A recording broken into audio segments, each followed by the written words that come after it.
Hello viewers, আসসালামু আলাইকুম। কেমন আছেন আপনারা? তো আশা করি সবাই ভালো আছেন, আমরাও ভালো আছি আপনাদের দোয়ায়। তো আমি আজকে রান্না করব, আজকে কিচকি মাছ রান্না করব টক পাতা দিয়ে। এই যে আমাদের দেশীয় টক পাতা, এগুলো দিয়ে কিচকি মাছ রান্না করলে অনেক স্বাদ হয়। আমি এখানে কিচকি মাছগুলা ভালোভাবে পরিষ্কার করে নিয়েছি, এগুলো পরিষ্কার করা থাকেই। আর কয়েকটা চিংড়ি মাছ নিয়েছি, আর কলমি শাক ভাজবো। এগুলো ভাজার জন্য আমি এখানে বেশি করে পেঁয়াজ রসুন কুচি আর ধনেপাতা নিয়ে নিলাম। এখানে আমি চুলার মধ্যে প্যান বসাই দিলাম।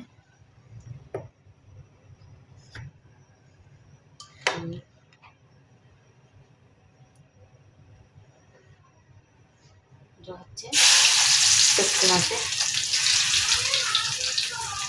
শাক ভাজি দিয়ে দিলাম রসুন কুচি।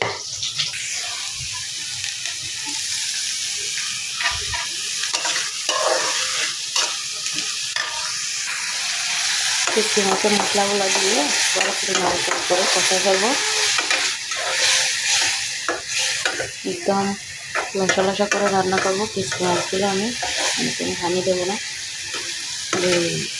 শাকেরগুলো হচ্ছে আস্তে আস্তে শাকগুলা দিয়ে দিলাম। এদিকে কিচকি মাছের মশলাগুলো কষতেছে, একটু আমি ডালটা দেবো।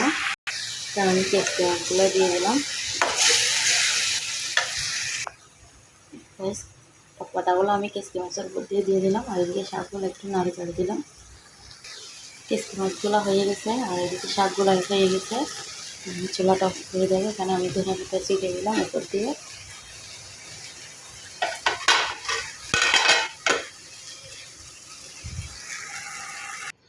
শাকগুলো রান্না করা শেষ হয়েছে, আমি চুলাটা অফ করে দিছি। এদিকে কিচকি মাছের চুলাটা অফ করে দিছি।